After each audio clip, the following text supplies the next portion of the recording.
اور میں خدائے سدوس کی تمجید اور شکر گزاری کرتا ہوں آپ سب کے لیے جن کو خدا باحفاظت اپنے پاک ہاتھوں میں اس مقام تک لے کر آیا۔ اس رب العزت کی تمجید اور تعریف ہو جو ہماری جانوں کو وباؤں سے محفوظ رکھتا، حادثات سے محفوظ رکھتا اور اپنی حشمت اور بزرگی کو ظاہر کرتے ہوئے ہماری مدد و رہنمائی کرتے ہوئے ہمیں اپنی بارگاہوں تک لے کر آتا ہے۔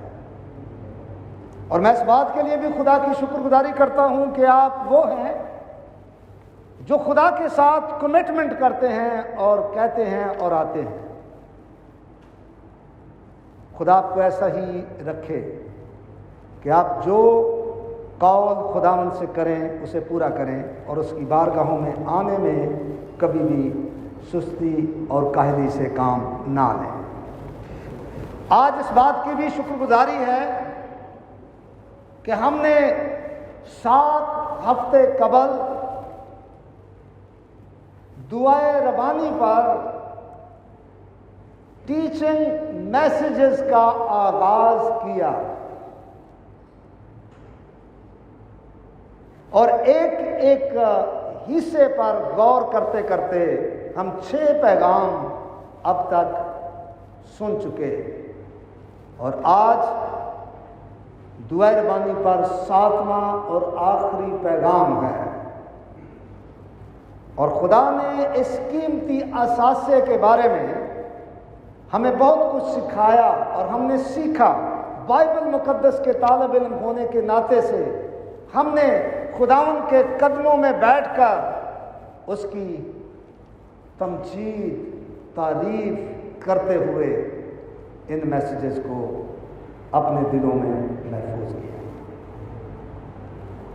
میں آپ سے گزارش کروں گا کہ آپ خداوند کا مقدس کلام میرے ساتھ ایک بار پھر کھولیں اور مقدس متی رسول کی معرفت لکھی گئی انجیل اس کا 6واں باب 9ویں آیت سے لے کر 13ویں آیت تک پڑھیں اور یہ وہ حصہ ہے جہاں خداوند یسوع المسیح دعائے ربانی سکھاتے ہیں۔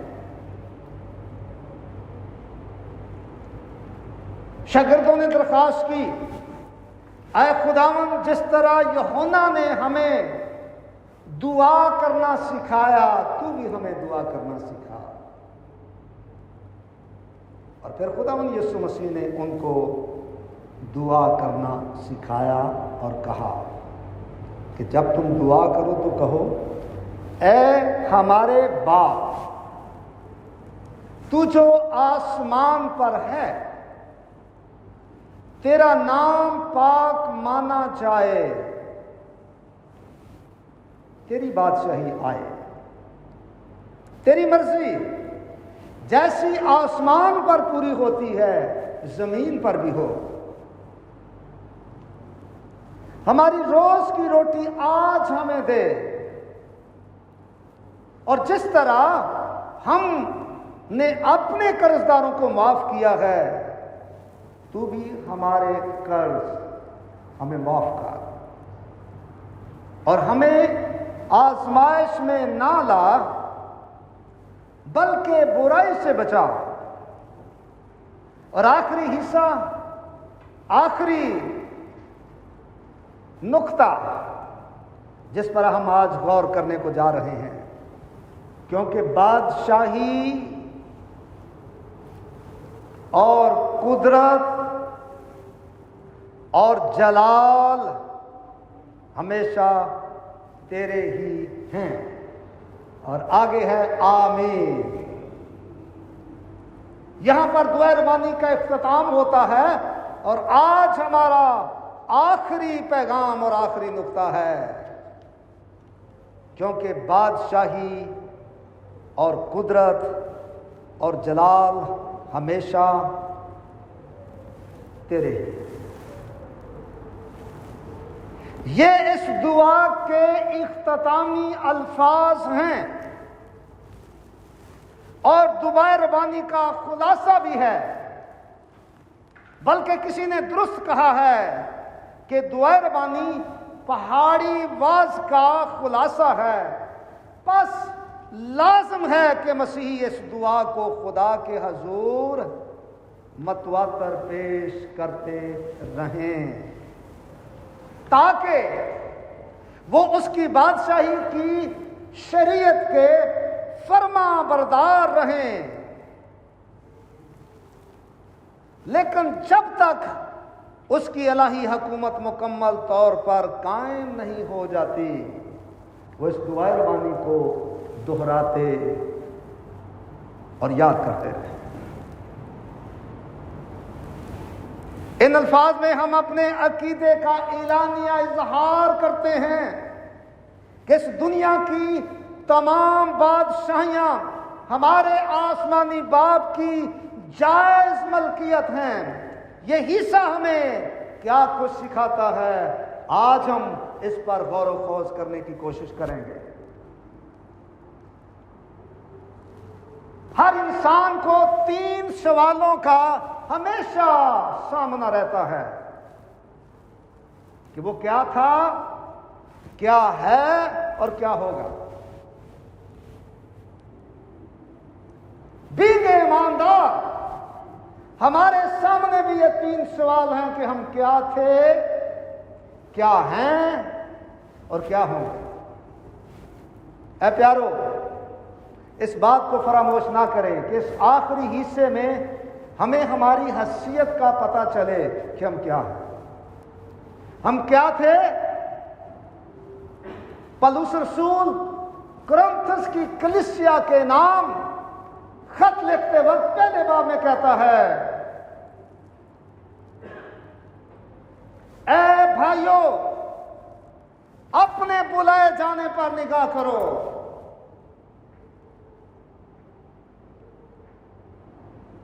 خدا نے دنیا کے کمینوں، حقیروں، بے وجودوں اور کمینوں کو بلا لیا تاکہ اپنے بیٹے اور بیٹیاں ہونے کا حق اور اعزاز بخشے۔ کلام پاک میں یہ بھی لکھا ہے کہ ہم گنگے بتوں کے پیچھے بھاگنے والے اور ان کی پرستش کرنے والے لوگ تھے۔ ہمارا کوئی مستقبل نہ تھا۔ ہم غیر قوموں کے لوگ، رد کیے ہوئے، دنیا کے حقیر فقیر لوگ تھے۔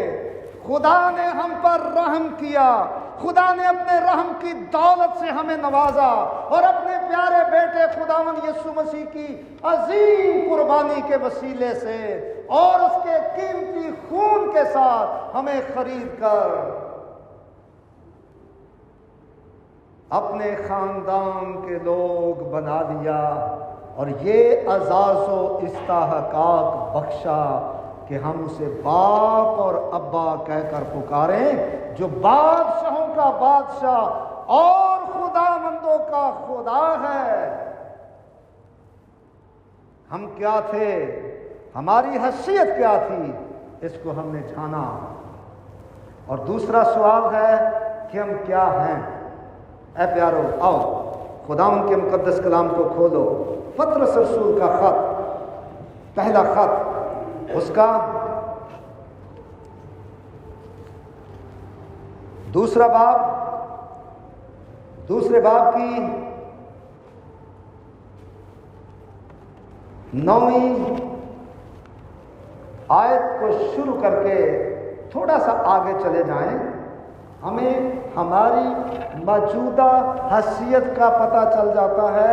کیا تھے؟ مٹی، دھول اور خاک، دنیا کے رد کیے ہوئے، غیر قوموں میں رہنے والے، غیر قوموں کے بتوں کے پیچھے، گنگے بتوں کے پیچھے بھاگنے والے لوگ تھے۔ لیکن خدا نے ہمیں چنا، بلایا اور کیا حق دیا۔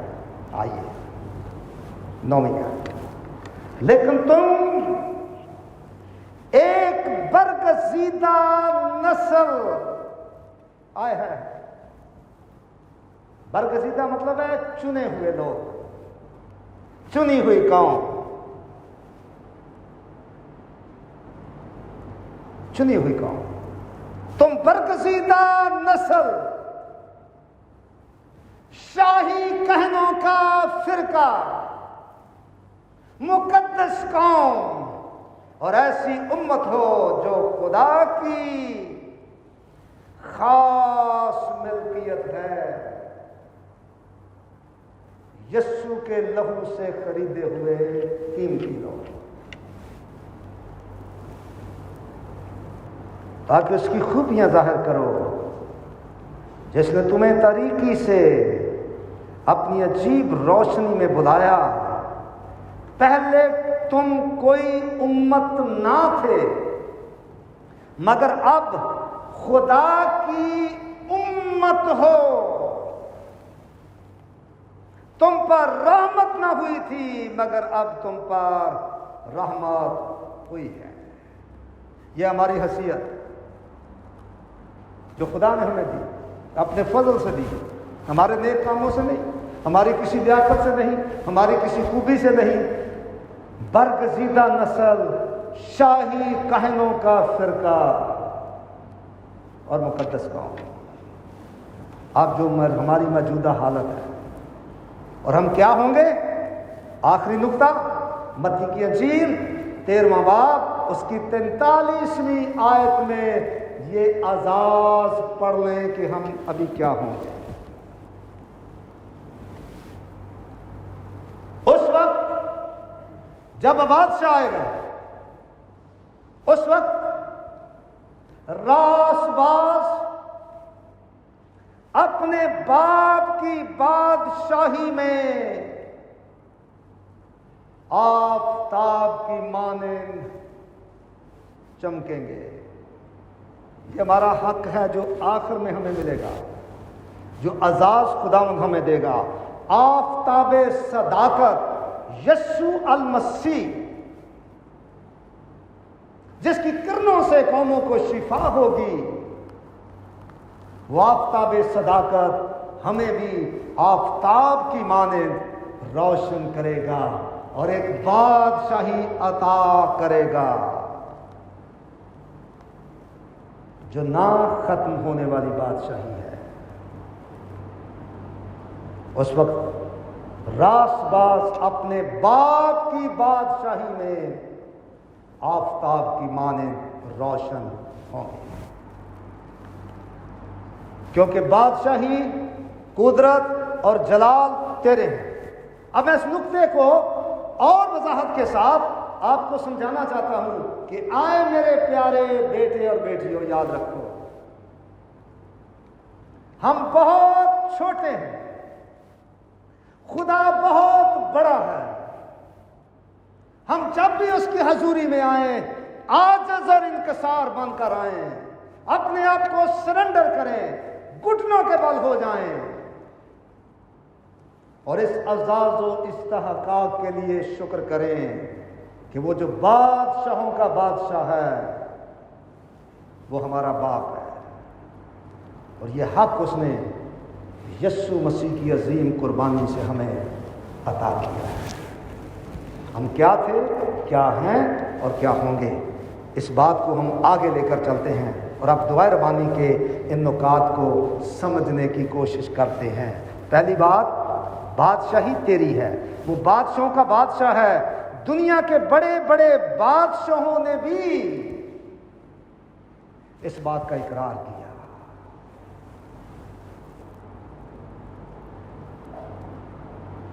دنیا کی بادشاہیاں زوال پذیر ہو جاتی ہیں، بالآخر ختم ہو جاتی ہیں، لیکن یہ بادشاہی وہ ہے جو تا ابد قائم رہنے والی بادشاہی ہے، کیونکہ اس بادشاہی کا بادشاہ بادشاہوں کا بادشاہ اور خداوندوں کا خدا ہے. بادشاہی تیری ہے. بادشاہوں نے اقرار کیا. سب سے پہلے حضرت داؤد کا ذکر ہے، ایک ایسا بادشاہ جس نے 40 سال حکومت کی، اور اس کی بادشاہی دنیا کی بڑی بڑی بادشاہیوں کے لیے قابل فخر اور قابل رشک تھی۔ اس بادشاہ نے اس بادشاہ کے بارے میں کیا کہا؟ آئیے پہلی تواریخ 29واں باب 11ویں اور 12ویں آیت کو پڑھیں، لکھا ہے، آئے خداوند عظمت اور قدرت اور جلال اور غلبہ اور حشمت تیرے ہی لیے ہیں۔ یہ ایک بادشاہ کہہ رہا ہے، بادشاہوں کے بادشاہ کے سامنے عاجز بن کر گھٹنے ٹیک کر اس بادشاہ کے ساتھ مخاطب ہو کر جو ہمارا باپ ہے، کیونکہ سب کچھ جو آسمان اور زمین میں ہے تیرا ہے، اے خداوند بادشاہی تیری ہے، اور تو ہی بحیثیت سردار سبوں سے ممتاز ہے، اور دولت اور عزت تیری طرف سے آتی ہے، اور تو سبوں پر حکومت کرتا ہے، اور تیرے ہاتھ میں قدرت اور توانائی ہے، سرفراز کرنا اور سبوں کو زور بخشنا تیرے ہاتھ میں ہے۔ یہ بادشاہ کہہ رہا ہے، داؤد بادشاہ اس بادشاہ کے ساتھ عاجزی انکساری کے ساتھ دعا کرتے ہیں۔ اب آگے بڑھیں، ایک اور بادشاہ جس نے عالمی سلطنت کا رتبہ پایا، اور وہ بادشاہ سلیمان ہے۔ وہ بادشاہ جس کی حکمت اور دانائی کے بارے میں دور دراز سے لوگ سننے کے لیے اور دیکھنے کے لیے آیا کرتے تھے، جس کے دیدار کی ایک جھلک کے لیے لوگ ترستے تھے۔ وہ بادشاہ اس بادشاہ کے آگے گھٹنوں کے بل ہوتا ہے، سجدہ ریز ہوتا ہے، اور سجدہ ریز ہو کر کیا کہتا ہے؟ میرے ساتھ ایک اور حوالہ دیکھیے، حضرت سلیمان کے الفاظ، دوسری تواریخ 6 باب 14ویں آیت میں لکھا ہے، آئے خداوند اسرائیل کے خدا، تیری مانند نہ تو آسمان میں نہ زمین پر کوئی خدا ہے۔ تو بہت بڑا ہے، تو بہت بلند و بالا ہے۔ اور پھر تھوڑا سا آگے بڑھ جائیں، ایک غیر قوم کے بادشاہ نبوکت نظر کے الفاظ سنیں۔ وہ بادشاہ جس نے عالمی سلطنت کے طور پر دنیا کو اپنا لوہا منوایا، جس نے یروشلم کی بربادی میں فعال کردار ادا کیا، خدا نے اسے اپنا لٹھ بنا کر استعمال کیا، اور ہیکل کی بربادی میں اس نے اپنی فوجوں کو استعمال کیا، کیونکہ خدا کا حکم تھا کہ وہ ایسا کرے۔ ایک نامور بادشاہ، اس کے الفاظ سنیے، دانیل 4 باب 34ویں آیت سے 37ویں آیت میں نبوکت نظر نے کیا کہا؟ کہتا ہے، میں نبوکت نظر نے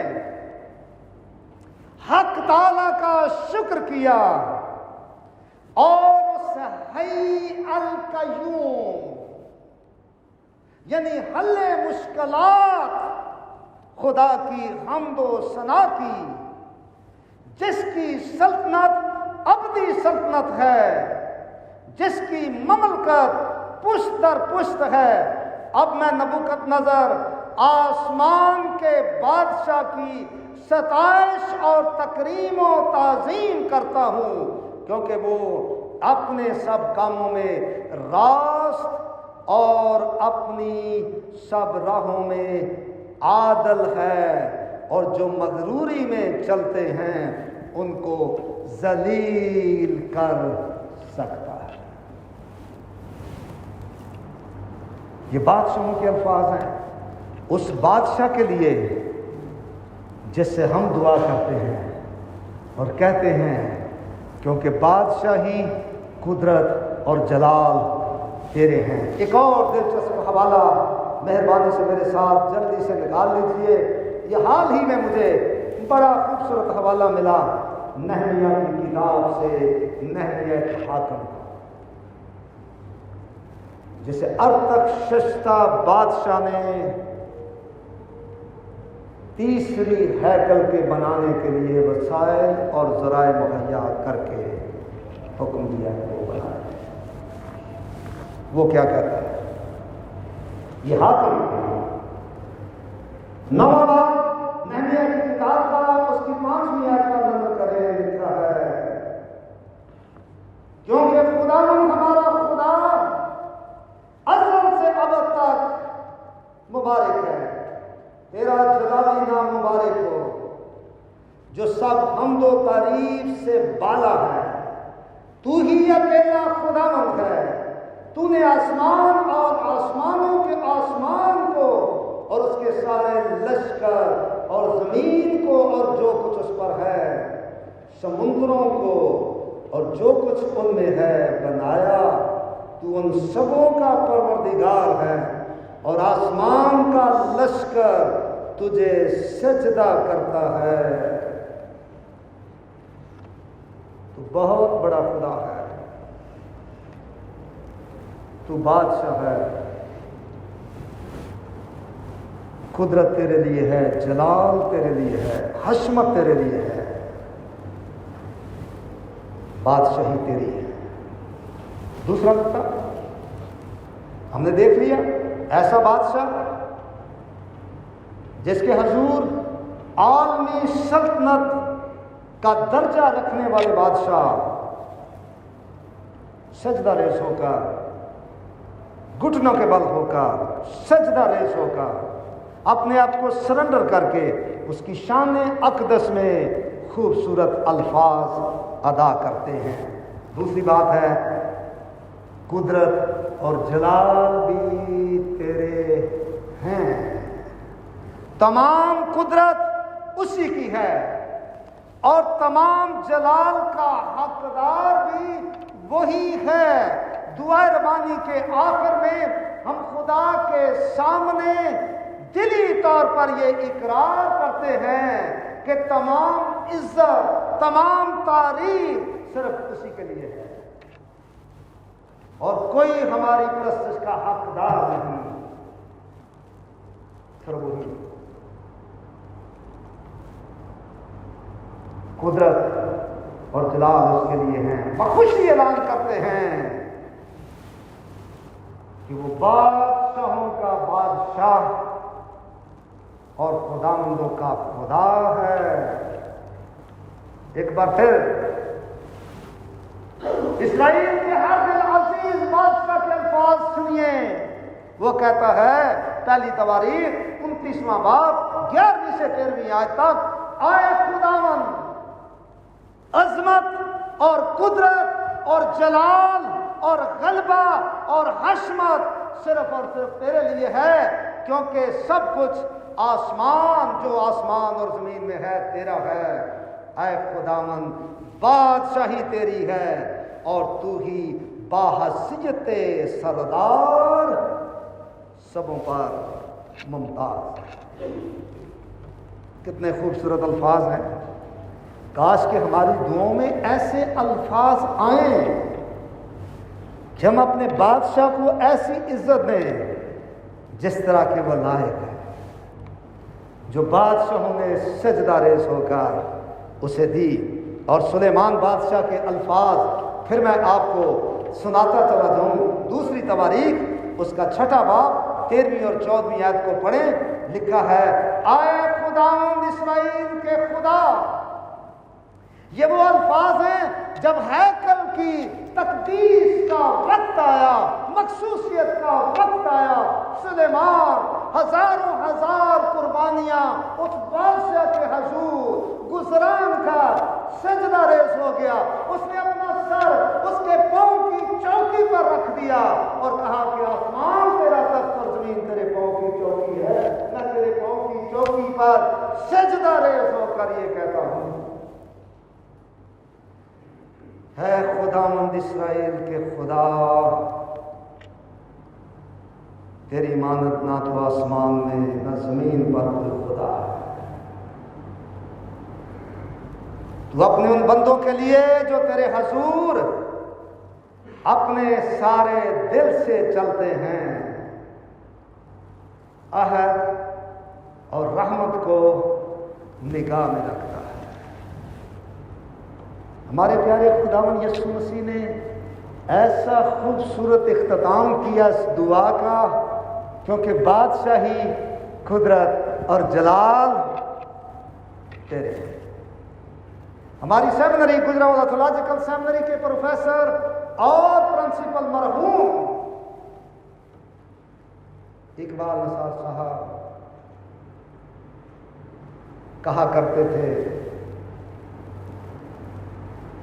کہ متی 6:13 کے اختتام پر آخری کلمہ تمجید ہے، جس سے ظاہر ہے کہ بادشاہی اور قدرت اور جلال خدا ہی کا ہے.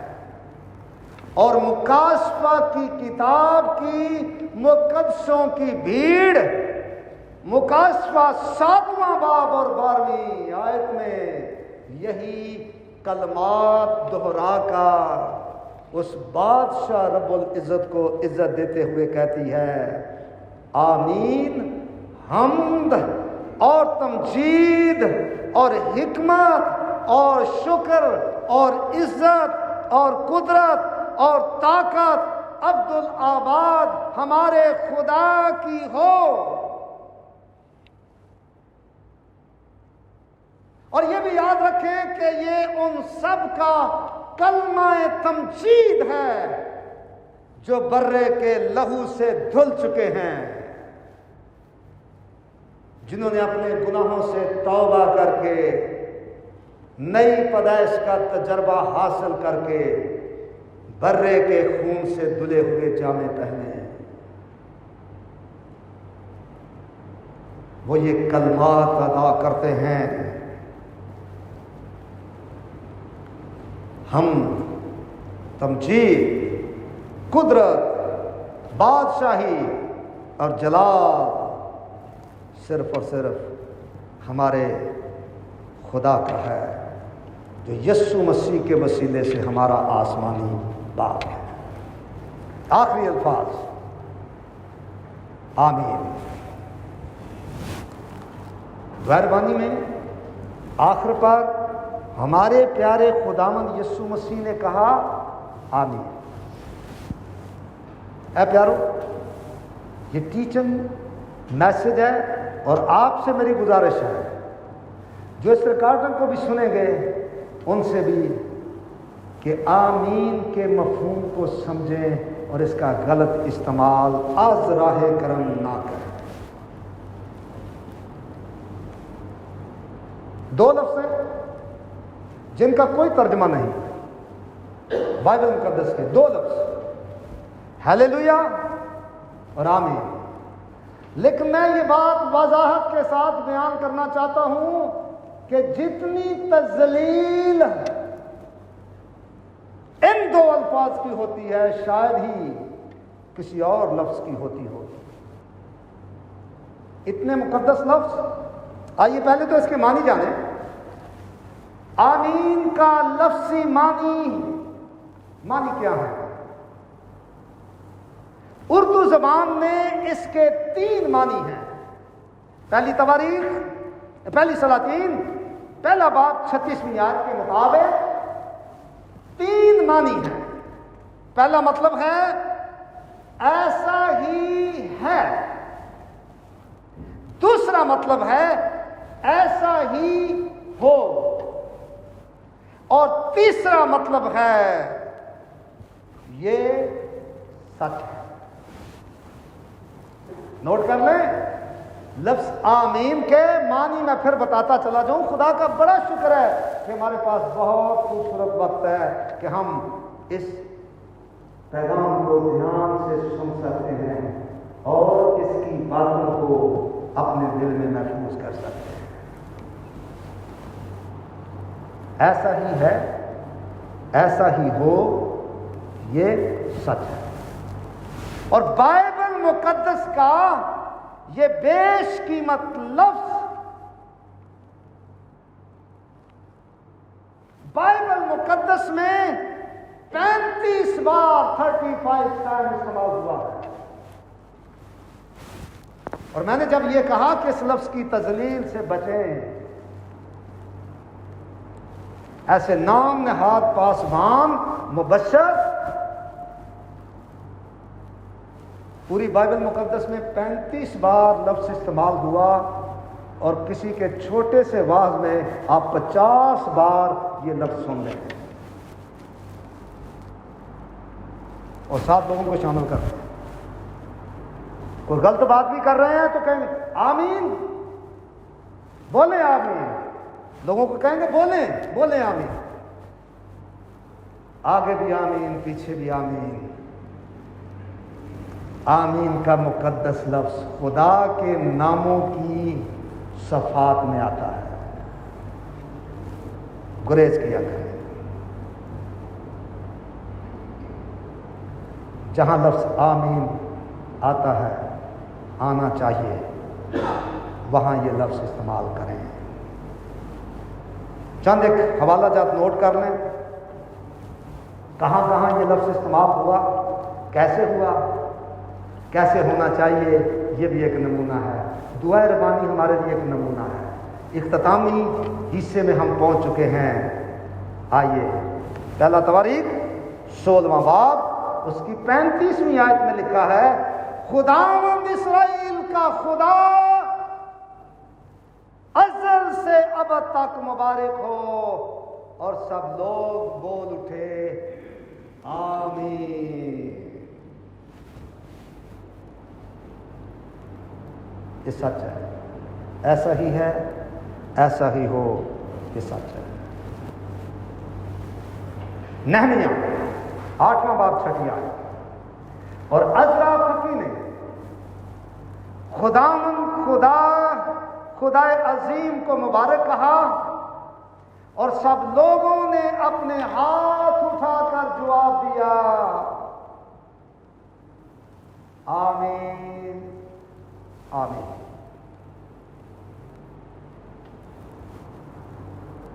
زبور 72 19ویں آیت. حضرت سلیمان کا لکھا ہوا زبور. لکھا ہے اس کا جلیل نام، جلیل کا مطلب ہے جلالی، اس کا جلیل نام ہمیشہ کے لیے مبارک ہو اور ساری زمین اس کے جلال سے معمور ہو.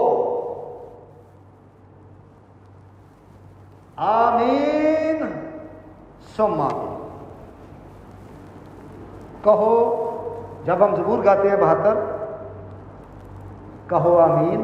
آمین پھر دوسری بار، صرف 2 بار، نہ کہ بار بار.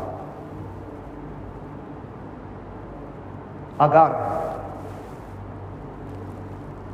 یہ بائبل مقدس کی ٹیچنگ ہے، یہ دعا ربانی کی ٹیچنگ ہے. اختتامی حصہ آمین عہد جدید میں ہمارے پیارے خداوند یسوع مسیح نے جب یہ دعا سکھائی، 6 باب 13ویں آیت، ہمارے خداوند نے یہ لفظ استعمال کیا، کہا آمین.